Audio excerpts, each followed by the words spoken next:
శ్రీ గణేశాయ నమః శ్రీ సరస్వత్యై నమః శ్రీ గురుభ్యో నమః ఓం శ్రీ కృష్ణాయ పరమాత్మనే నమః. అందరికీ నమస్కారం అండి. భగవద్గీతలో 6వ అధ్యాయం ఆత్మ సంయమ యోగం చెప్పుకుంటున్నాము. కిందటి భాగంలో 33, 34 శ్లోకాలు వివరించుకున్నాము. ఈ భాగంలో 35, 36 శ్లోకాలు వివరించుకుందాము. మనసు చాలా చంచలమైనది, అల్లకల్లోలమైనది, బలమైనది మరియు మూర్ఖపు పట్టుగలది. అటువంటి మనస్సును అదుపు చేయడం అంటే తుఫాను గాలిని అదుపు చేయడం వంటిదని అర్జునుడు భావించాడు. భగవానుడు బోధించిన యోగ పద్ధతి కుదిరి సిద్ధి పొందాలంటే ఇంత చంచలమైన మనస్సును నిగ్రహించి తీరాలి. అది అంత తేలికైన పని కాదు. కనుక సమత్వము అనే లక్షణముతో కూడిన యోగ పద్ధతితో సిద్ధి పొందడం మరింత కష్టమని అర్జునుడి ఉద్దేశం. అదే విషయాన్ని 33, 34 శ్లోకాలలో చెప్పాడు. దానికి భగవానుడు 35, 36 శ్లోకాలలో తన సమాధానాన్ని చెప్తున్నారు. అవేంటో చూద్దాం. ముందు 35వ శ్లోకం చదువుకుందాము. శ్రీ భగవానువాచ అసంశయం మహాబాహో మనో దుర్నిగ్రహం చలం అభ్యాసేన తు కౌంతేయ వైరాగ్యేణ చ గృహ్యతే. అసంశయం మహాబాహో మనో దుర్నిగ్రహం చలం అభ్యాసేన తు కౌంతేయ వైరాగ్యేణ చ గృహ్యతే. ఈ శ్లోకం యొక్క పద విభజన చూద్దాం. అసంశయం మహాబాహో మనః దుర్నిగ్రహం చలం అభ్యాసేన తు కౌంతేయ వైరాగ్యేణ చ గృహ్యతే. ఇక్కడ ఏమంటున్నారంటే అసంశయం మహాబాహో. మహాబాహో అంటే అర్జునుడిని అలా సంబోధిస్తున్నారు. అర్జున, ఇందులో సందేహం లేదు. మనః దుర్నిగ్రహం చలం, మనస్సు నిగ్రహించడానికి చాలా కష్టమైనది.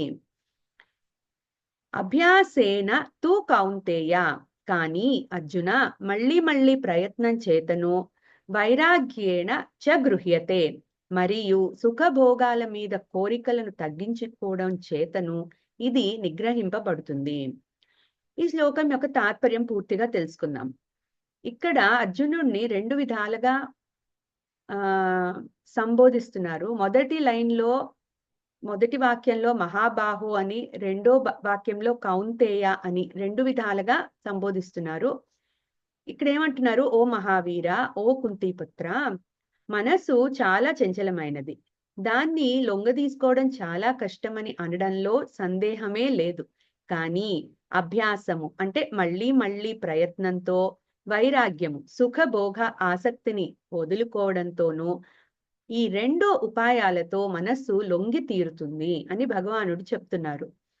ఈ శ్లోకంలో భగవానుడు మనో నిగ్రహము కష్టమే కానీ అసాధ్యం కాదు అని భరోసా ఇస్తున్నారు. అయితే ఇది సాధన వల్లే సాధ్యపడుతుంది. ఈ సాధన దీర్ఘకాలం జరగాలని ముందే ఈ అధ్యాయంలో 23వ శ్లోకంలో యోగో అనిర్విణ్ణ చేతస అని చెప్పారు. అంటే విసుగు లేకుండా మనస్సులో విసుగు అనేది రానివ్వకుండా యోగ సాధన చెయ్యాలి అని ముందే చెప్పారు. ఈ సాధన ప్రయత్నపూర్వకంగా చెయ్యాలి. సాధకులు దృఢ నిశ్చయంతో యోగా అభ్యాసం చేసినప్పుడు తప్పకుండా మనోనిగ్రహాన్ని, ఆ పైన యోగ సిద్ధిని కూడా సాధించవచ్చు అని చెప్తున్నారు. ఇవి సాధించాలంటే ముందు ఈ సాధనకు ఏవి అడ్డంకులో వాటిని వివేకంతో గుర్తించి వాటిని వదిలిపెట్టి ప్రయత్నం చేయాలి. అంటే మన మైండ్ని డిస్టర్బ్ చేసే ప్రతి విషయాన్ని కూడా మనము గుర్తుపట్టి వాటిని వదిలించుకోవాలి. ఆ మనస్సును కలవరపెట్టే విషయాలను, అవి మన ముందే ఉన్నా కూడా వాటిని పక్కన పెట్టి సాధన మీదే దృష్టి పెట్టాలి. అంటే మనసుని నిలపాలి. ఆధ్యాత్మిక సాధనలోనే కాదు, మామూలుగా కూడా మన లౌకిక జీవితంలో కూడా ఏదన్నా సాధించాలంటే దానికి ప్రతికూలమైన విషయాలను వదిలిపెట్టి అనుకూలమైన విషయాలను పట్టుకుంటాం. ఆధ్యాత్మిక సాధనలో అయినా అంతే. అదే విధంగా అందుకే భగవానుడు బోధించే ఈ ధ్యాన యోగ సాధనకు కూడా అనుకూలమైన పనులను మన దైనిక జీవితంలో చేర్చుకుని ప్రతికూలమైన పనులను ప్రయత్నపూర్వకంగా త్యజించాలి. మనకు ఇష్టమైనవి సాధనకు ప్రతికూలం కావచ్చు ఒక్కొక్కసారి. అప్పుడు అవి మనకి ఇష్టమైనా సరే ప్రయత్నపూర్వకంగా వాటిని వదిలిపెట్టాలి. దీనికి లక్ష్యం మీద ప్రీతి పెంచుకోవాలి ముందు. అసలు మన లక్ష్యం ఏంటి? మన దారి ఏంటి? ఇవన్నీ కూడా మనకి ఒక వివేకంతోటి బలపడతాయి మన మైండ్‌లో. దానికి సంబంధించిన అట్లా ఆ ప్రీతి పెంచుకోవాలి. అంటే ఇప్పుడు మనకి పరమాత్మని పొందాలి అనే లక్ష్యం ఉంటే, ఆ పరమాత్మ సపోజ్ ఆ పరమాత్మ గురించి ఎక్కువ తెలుసుకోవడం, ఆ పరమాత్మ గురించి ఆలోచించడం, ఆ పరమాత్మ ఆయన లక్షణాలను మనం అలవర్చుకోవడం, ఇట్లాంటివన్నీ మన దైనిక జీవితంలో గనక పెంచుకుంటే, అంటే అవే విషయాలు వింటూ, అలాగే వాటి గురించి పుస్తకాలు చదువుతూ, గురువు సంబోధనలు వింటూ, విచారణ చేస్తూ, మన నిత్య జీవితంలో మార్పులు తెచ్చుకోవాలి. తెచ్చుకున్నప్పుడు మన మనసు ఆటోమేటిక్‌గా ఇటువైపుకొస్తుంది. లౌకిక విషయాల నుంచి వదిలిపెట్టి ఇటువైపుకి పరుగులు తీస్తుంది. క్రమంగా బుద్ధిలో వివేక జ్ఞానము పెరుగుతుంది. మన బుద్ధిలో ఉన్న వివేక జ్ఞానం పెరిగినప్పుడు మన మనస్సుని సాధనకి సహకరించేలా చేస్తుంది. మనస్సు తప్పుదారి పట్టినప్పుడల్లా దాన్ని మళ్ళీ లక్ష్యం వైపు మరల్చగలగాలి. అది కేవలం వివేక బుద్ధితోనే సాధ్యపడుతుంది. అంటే మన బుద్ధిలో ఆ వివేకాన్ని మనం పెంచే కొద్దీ బుద్ధి మనస్సుని లాక్కునొచ్చి వస్తూ ఉంటుంది. ఎందుకంటే మనస్సు సంకల్ప వికల్పాలను చేస్తుంది. కానీ బుద్ధి నిశ్చయాత్మకమైనది. బుద్ధి ద్వారానే మనం ఆ సంకల్పాన్ని తీర్చుకోవాలా లేకపోతే వదిలిపెట్టాలా అన్న నిర్ణయం అనేది మనం బుద్ధి ద్వారానే తీసుకుంటాం కాబట్టి, బుద్ధిలో వివేకం ఉన్నప్పుడు ఇది కరెక్ట్, ఇది రాంగ్, మనసు ఈ డైరెక్షన్ లో వెళ్తే అది రాంగ్, ఈ డైరెక్షన్ లో వెళ్తే కరెక్ట్ అన్న వివేకం మనం బుద్ధిలో ఉన్నప్పుడు ఆటోమేటిక్ గా మన మనసు కూడా మన దారిలోకి వస్తుంది. అందుకని సో ఇట్లా చేయడమే అభ్యాసము అంటే. అభ్యాసం అంటే ఏంటి? ప్రాక్టీస్ మామూలుగా అయితే. అంటే ఇప్పుడు ఏదన్నా ఒక తెలిసిన పనిని మళ్ళీ మళ్ళీ చేయడం ద్వారా మనలో పర్ఫెక్షన్ అనేది పెరుగుతూ ఉంటుంది. ఇది అంతే. ఆ ధ్యానంలో పర్ఫెక్షన్ రావాలి అంటే మన మనస్సులో ఏదైతే సాఫ్ట్ నేచర్ ఉందో అది ఎక్కువ పెరగాలి. హార్డ్ నేచర్ పోయి సాఫ్ట్ నేచర్ ఎక్కువ రావాలి. అట్లాగే లౌకిక విషయాల మీద ఇంట్రెస్ట్ తగ్గి ఆధ్యాత్మికంగా మనం ఎక్కువ ఆలోచించాలి. సో ఈ 2 ప్యారలల్ గా జరుగుతూ ఉండాలి. కొన్నాళ్ళకి ఏమవుతుంది అంటే వివేక బుద్ధి ఎక్కువైనప్పుడు మనం ఇటువైపే ఉంటాం. ఆ బ్యాలెన్స్ అనేది ఇటువైపుకి ఒరుగుతుంది. అంటే ఆధ్యాత్మికంగా ఎక్కువ ఒరుగుతుంది. లేదు మనకి ప్రాక్టీస్ లేకపోతే అది లౌకికం వైపే ఎక్కువ ఒరుగుతుంది. మరి అప్పుడు ఇంకా మనకి ఇటువైపుకొచ్చే దారి ఏది? మనం ప్రయత్నపూర్వకంగా చేయాలి. అదే చెప్తున్నారు. సో అదే అభ్యాసం అంటే. సో మనం వివేకం ఎక్కువ పెంచుకోవాలి అంటే దానికి తగ్గట్టుగా మన దైనిక జీవితాన్ని గనక మార్చుకుంటే ఆటోమేటిక్‌గా మనం ఇటువైపు వస్తాం. సో లౌకిక విషయాల మీద, బంధాల మీద ఆసక్తి తగ్గించుకొని వాటికి సంబంధించిన ఆలోచనలు వస్తూ ఉంటాయి మనకి. ధ్యానంలో కూర్చున్నా కూడా వస్తాయి. అలాంటప్పుడు అవి ఆదిలోనే తుంపేయాలి. లేదంటే అవే అవే కోరికలయ్యి, సంకల్పాలయ్యి చివరకు మనస్సును నిలకడగా ఉండనివ్వవు. బుద్ధి గూడా అవి తీర్చుకోవడానికి సహకరిస్తుంది. ఎక్కువ అవే గనక వస్తూ ఉంటే. అందుకని మనం అవి గనక ఆలోచనని థాట్ ప్రాసెస్ దగ్గరే గనక కట్ చేసేస్తే, అంటే ఒక థాట్ యాక్షన్ కిందకి మారాలి అంటే, ముందు థాట్ వస్తుంది. దానికి మనము ఎక్కువ దాన్ని గనక బలపరిస్తే ఆ థాట్‌ని అది డిజైర్ అవుతుంది. ఆ డిజైర్ అయినప్పుడు దాన్ని మనం తీర్చుకునే ప్రయత్నంలో యాక్షన్ చేస్తాం. దానికి కావాల్సిన action. So thought, desire, action అనేది ఒక రూట్, ఒక లైన్. సో ఎప్పుడైతే మనము ఇంకా యాక్షన్ అయిన తర్వాత ఏమవుతుందో మనందరికీ తెలుసు. అంటే సక్సెస్ అయిందా? ఫెయిల్యూర్ అయిందా? ఇంకా అవన్నీ ఇంకా అక్కడి నుంచి మళ్ళా ఆ దారి వేరు. అందుకని అది యాక్షన్ దాకా వెళ్ళనివ్వకుండానే మనం థాట్ దగ్గర గనక కట్ చేసేస్తే, డిజైర్ అవ్వకుండా థాట్ దగ్గర కట్ చేసేస్తే సగం మన ప్రాబ్లమ్స్ సాల్వ్ అయిపోతాయి. సో ఈ అభ్యాసం అనేది అక్కడ స్టార్ట్ అవ్వాలి. ఆ థాట్ ప్రాసెస్‌ని కట్ చేసేయాలి. అప్పుడు మనకి ఈ ఈ ప్రాపంచిక విషయ చింతన అనేది తగ్గిపోతూ వస్తుంది. సో యాక్చువల్‌గా అదే వైరాగ్యము విరాగము అన్న అదే. అంటే ప్రాపంచిక విషయాల మీద రాగము అంటే అటాచ్‌మెంట్, లైకింగ్, ఇష్టము ఇవన్నీ తగ్గించుకోవడము విరాగము లేకపోతే వైరాగ్యము. సో ఇవన్నీ తగ్గించుకుంటూ రావడమే వైరాగ్యము.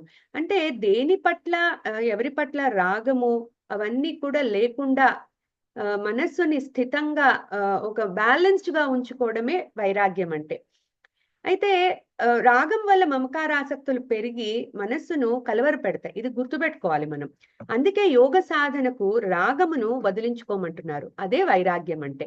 సో సాధన యొక్క ప్రారంభ దశలో ఇది ప్రయత్నపూర్వకంగానే మనం చేయాలి. కానీ సాధనలో ముందుకెళ్లే కొద్దీ లౌకిక విషయాల పట్ల మనకి అయిష్టత అనేది ఎక్కువ అయిపోతుంది. ఎందుకంటే మన మనసు ఇటువైపు లొంగుతుంది కాబట్టి, ఆ బ్యాలెన్స్ ఇటువైపు లొంగి ఉంటుంది కాబట్టి, ఆ లౌకిక విషయాల మీద వైరాగ్యము ఆటోమేటిక్‌గా వస్తుంది. సో, ఇది బలపడుతుంది. ఒక రకంగా యోగా అభ్యాసము చెయ్యగా వైరాగ్యం కలిగి తీరుతుంది. సో, అభ్యాసంతో వైరాగ్యం కలిగి తీరుతుంది.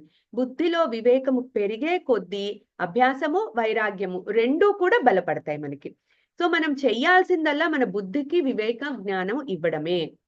సో శాస్త్ర పఠనము వీటికి ఉపాయాలు చెప్తున్నారు. శాస్త్ర పఠనము, గురువుల బోధలు శ్రవణం చేయడం, అలాగే శాస్త్ర విషయ చింతన, నిత్య అనిత్య వస్తు వివేచన నిరంతరము చేయాలి.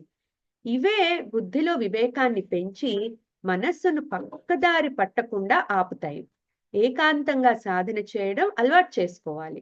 క్రమంగా సాధనా సమయాన్ని పెంచుకోవాలి. ఆలోచనల్ని పట్టించుకోకుండా ప్రాణాయామంతోనో లేతే మంత్ర జపంతోనో ధ్యానము చేయడం అలవాటు చేసుకోవాలి. మనస్సు పక్కదారి పట్టినా దాన్ని తీసుకొచ్చి మళ్ళీ ధ్యానంలో నిలపాలి. సో ఇది ముందు కూడా చెప్పారు. శనైరు పరమేత్ అంటే ఎట్లా అయితే మనస్సు వెళ్తుందో దాన్ని అట్లాగే వెనక్కి తీసుకురావాలి మళ్ళా. సో మనస్సు ఎప్పుడైనా జారిపోవచ్చు కాబట్టి నిరంతర అభ్యాసమే దీనికి మార్గము. ఇంకా ఎప్పటికప్పుడు మన మనస్థితిని మనం గమనించుకుంటూ ఉండాలి. అప్పుడే అభ్యాసంలో కూడా మనం పై స్థాయి చేరుకోగలుగుతాము. సో అభ్యాసము, వైరాగ్యము ఈ రెండే మనస్సును నిలకడగా ఉంచడానికి మార్గాలు. ఎవ్వరికీ కూడా ఇది కష్టము కాదు, అలా అని అసాధ్యము కాదు. సో మెల్లగా మొదలు పెడితే ఒక రోజు మనస్సు వాళ్ళ వశంలోకి వస్తుందని భగవానుడు భరోసాగా చెప్తున్నారు.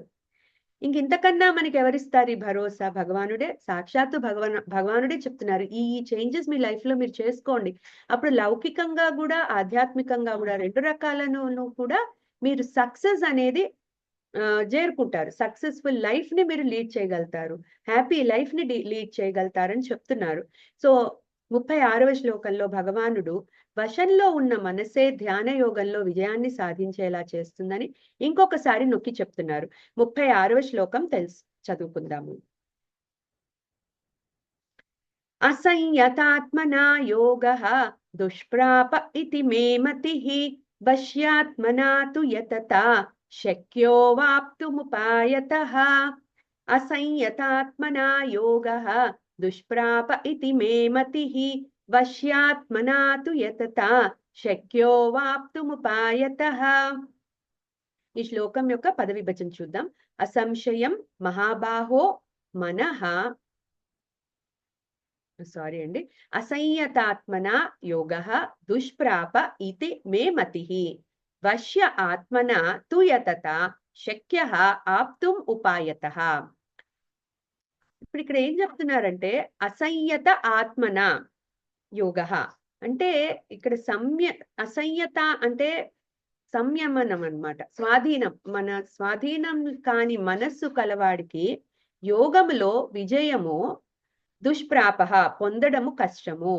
తు యతత కానీ నిత్య ప్రయత్నశీలుడై ఉండి ఉపాయత వశ్య ఆత్మన పూర్వము చెప్పిన ఉపాయాల ద్వారా మనస్సును స్వాధీనం పరుచుకున్న వాడికి శక్య అవాప్తుం యోగములో విజయము పొందడానికి సాధ్యమవుతుంది.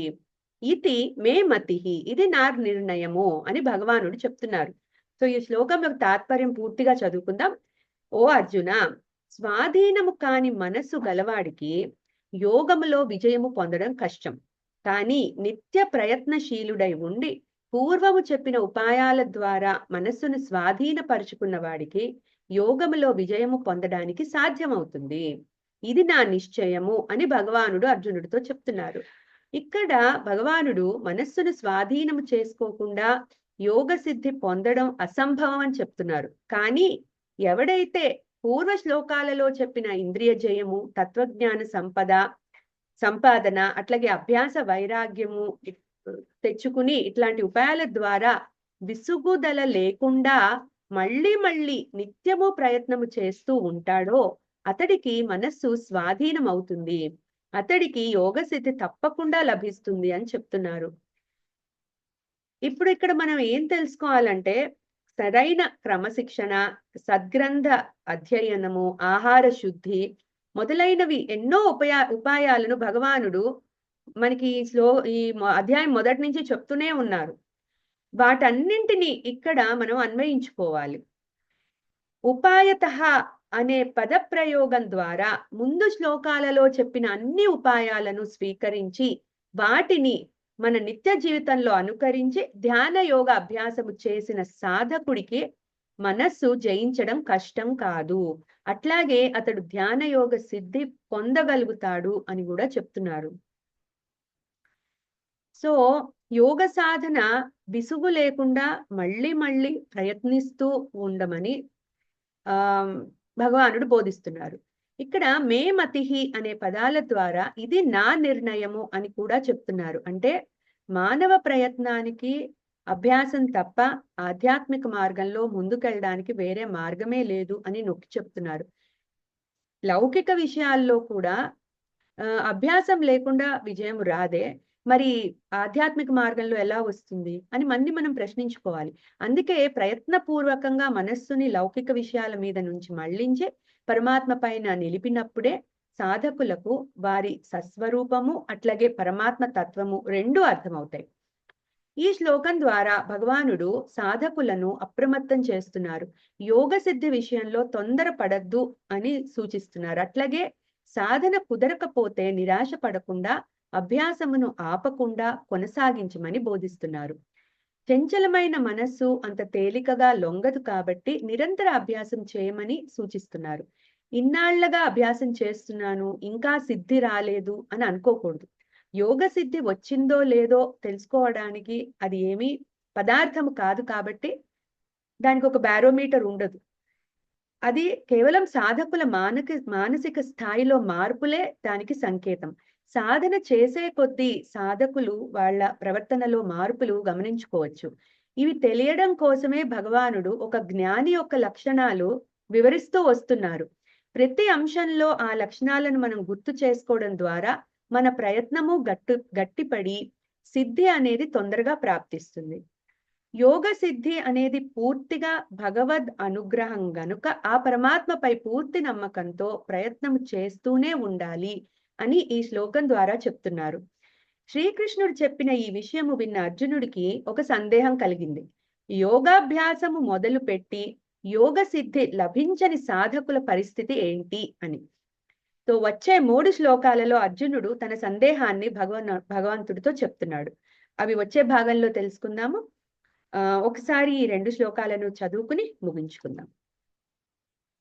శ్రీ భగవానువాచ అసంశయం మహాబాహో మనో దుర్నిగ్రహం చలం అభ్యాసేన తు కౌంతేయ వైరాగ్యేణ చ గృహ్యతే అసంయతాత్మనా యోగః దుష్ప్రాప ఇతి మే మతిః వశ్యాత్మనా తు యతతా శక్యో వాప్తుముపాయతః. చాలండి. జ్ఞానానందమయం దేవం నిర్మల స్ఫటికాకృతిం ఆధారం సర్వ విద్యానాం హయగ్రీవముపాస్మహే. ఏతత్ ఫలం శ్రీ సద్గురు దివ్య చరణారవిందార్పణమస్తు. సర్వం శ్రీకృష్ణార్పణమస్తు. ధన్యవాదాలండి. మళ్ళీ కలుసుకుందాం వచ్చే భాగంలో.